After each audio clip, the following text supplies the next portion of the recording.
What up, everybody? We got a pretty small patch, but there's some meaningful changes in it. Starting off, we have Apollo. They're still pushing this more frontliner melee weaving Apollo here. We see that he has the stun duration back. Well, it's not the same as it was before, but he has a bit more stun duration on his 2, and he has a bit more lifesteal, and the lifesteal lasts longer. I actually think this duration is pretty relevant. But in terms of the stun duration, this means that you just have the heavy confirm. You have to worry less about, oh, were they CC'd once in the last 9 seconds and have debuff resist, and for pre-channeling the heavy and risking the parry, etc., etc. This is good. I think Apollo is fairly weak, so I'm all for changes like this. Next up is Billy. Billy's 2, ever since they gave it the percent max health damage, has been pretty problematic. Interesting thing about that is that I thought it was necessary because he kind of struggled to kill a lot of the frontliners at the time. I think things have changed, and I think that's less of an issue now. And they have removed it, so we'll see how that pans out. And they replaced it with on hero hit, you gain 10% max health for 16 seconds. This stacks. However, it doesn't interact with Blasted, it doesn't interact with Siphon. Also, it is giving you max health proportional to your current health. So if you're missing half of your health, you're only going to be getting 5% of the max health, even though your max health is increasing by 10%. It's not healing you at all. Also, small base HP or base health regen nerf. This will matter in lane, but it's not like huge. Realistically, I think this is a nerfed ability, and that's why I have it marked as a nerf. But there might be some world where you see Billy's coming out with like 10,000 health in fights. I don't think that's going to be the case because this doesn't fix his bigger issue of sustain. If you enter the fight, you get chunked to half, that means that you're only getting the 5%, like I mentioned earlier. This is not healing. And Billy really needs a way to have sustain because all of his stuff is just increasing max health. Moving on, Doorman. This means that the kidnap build is substantially weaker. The walkers no longer consider luggage cart dragged enemies as valid targets to trigger the stomp until soon after they are dropped off. This also applies to base, so pretty much you're not going to be getting instant stopped as soon as you are pushed into the walker by a doorman. I think this build was already pretty troll. It was fairly weak. Doorman as a hero is really strong when you play him normally, not as a kidnap hero. So pushing people away from that is really good. Hopefully, it stops ruining games. Ruining games as in like when it's on my team, I feel like I'm down a player. Anyways, Drifter nerfs to the spirit build. He's going to be throwing out less stalker's marks, and his rend is going to be dealing a noticeable amount less damage, but nothing too crazy. Uh, 0.3 less means at 200 spirit, it's 60 less damage, which is a lot. But the bigger thing is that it changes tank buster breakpoints, and I didn't go in and math this one out. I don't really know. I feel like the Spirit Drifter build is really vibes based. People kind of build different things just depending on what they like. I think that might have to change. They might have to dip into extra spirit or something to get the tank buster proc. And I think they're doing this with intent because Holiday Barrel now does half its damage immediately and half as a 3-second dot, which is interesting because now it scales with duration. It's also nerfed by debuff reduction, and now you need like 106 spirit to actually get Tank Buster active on Powder Keg. Pretty much, you're not going to see holidays going around with just Tank Buster, Rapid Recharge, and killing everybody. You're going to probably need an extra item. I think it was 106 spirit is the breakpoint for it. So, very accessible, but it's also something that you have to consider with your build. Ivy Tones, the Stone Form, Tier 3 stun duration reduced by 0.25 seconds. I don't know if this matters. I think that a lot of the time when you're locking people in on Ivy, the extra 0.25 seconds is not going to make or break anything, but it could. If this means that people are going to break out of your one route substantially more, then this is a big nerf. If it doesn't, then it's a irrelevant nerf. But we'll see where it goes. I guess this also might change melee builds. I'm not sure how strict the timing is there. I'm not really big on melee Ivy, but I'm sure Cyrus or somebody will be able to tell you more. Interesting Lash nerf.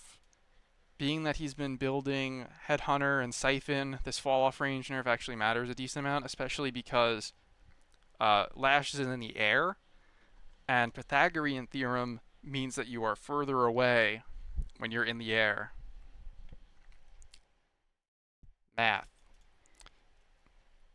McGinnis. McGinnis was pretty much undisputed best hero in MM. I still think she's going to be strong with these nerfs, but I think that these are hitting the right things mostly. I still think that 40% spirit resist given to your whole team is OP. They recognize it as an issue because they're moving it, but I don't think they recognize that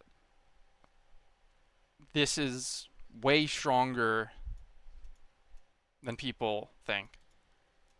Especially given that the spirit resist and everything lingers for a second, so you just have to touch it. You don't have to be standing directly in it. On top of that, we're looking at something that you're already maxing first, so it's not like you have a cost associated with this. People are saying that the turret build is dead. I don't see that. The turret build is just like a normal McGinnis build, except you get rapid recharge and like maybe you're getting cooldown or reach earlier or something. Realistically, some comps are going to kill the turrets a lot faster, but if you have like a Ricochet Wraith shooting at you and it's ricocheting and hitting the turrets and stuff, this 80% resist wasn't doing much anyways. This boon change means that if the turrets were already deployed, they are going to be harder to kill than if you're just throwing them down in the middle of the fight. And maybe that's what they're looking for. In the past, they've shifted it so that the turrets should be like thrown in the middle of the fight. Maybe they're backpedaling on that. Maybe they see it as unhealthy. They don't want McGinnis to be this like super in combat, throwing things around and super messy fight hero. But I don't think that this is enough of a nerf. Even this 5% nerf to her bullet damage, she's still going to be the number 2 gun in the game. I think that cutting her passive spirit resist in half is kind of irrelevant when she has passive spirit resist and already has 40% from her 3. Obviously this matters. This is a nerf. This is definitely a nerf. But I also think that she has so much spirit resist from her 2 and items and all these other things, and the way that things stack diminishing, this isn't the end of the world. So probably still need to nerf McGinnis. Paige is getting a small buff. Plot armor, weapon damage scaling increased. At 100 spirit, you're going to be getting 10 extra weapon damage. And that's given to 3 people, so it's actually like 30% or whatever. Realistically, I don't think this is like a life-changing buff for Paige, but it's nice. You're realistically going to be getting a little bit more push power, a little bit more objective killing. But if you have like your 4.8 spike gun, 10% is only like a 5% increase. The fire rate's more relevant anyways. But this is nice. Moving on to 7. 7 keeps getting his ball buffed. I don't know how many times I have to say it. 7 ball is good. It's very good. The damage stacks now. Echo Shard is nerfed, which kind of sucks. I removed it from my build, but like maybe it's still like viable. I've had 3 balls active in the pit at once. Like it's just doing a lot of damage. 7's pretty good. He has utility from the shred on his 3, a targeted CC. I don't think you even need like to get the last point in ult. So that means you're pretty much full build at 32k, because you have 5 AP and everything except ult. Yeah, I think 7's underplayed, and people are gonna like scoff at this, but I think Ball's actually really good. Ball's a fight winning ability, and people underrate it. Vindicta had a cheesy build with Stake. I think you were going like burst and QSR and throwing it at people and doing like 200 damage every 20 seconds or something. Which is like I guess it's annoying. I don't think it's very good. I think Stake is better when used with intent rather than poke. But if people are annoyed by it and they nerf it, yeah, whatever. Viper.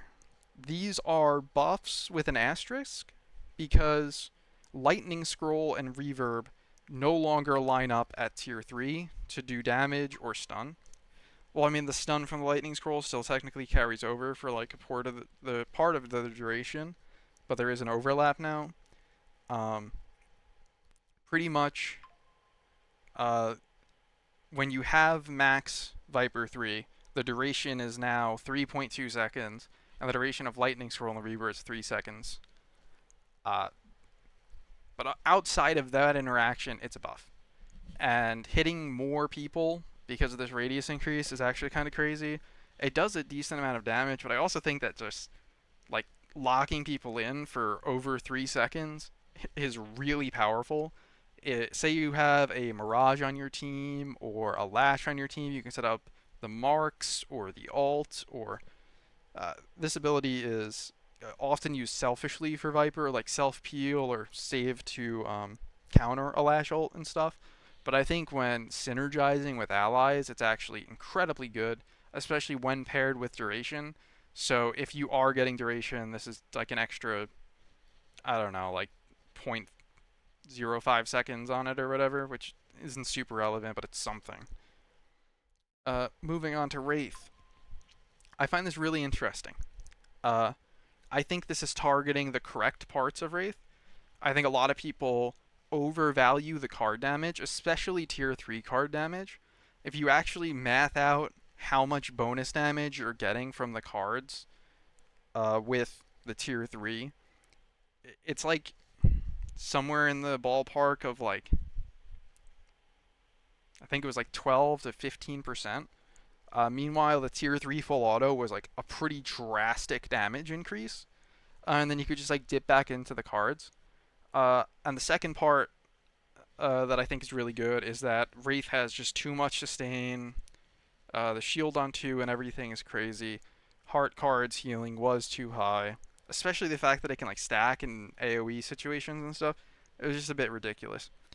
Um, they're actually targeting the right thing, and I suspect a lot of people are gonna predict that this is the wrong thing. But people should have been maxing this before cards already.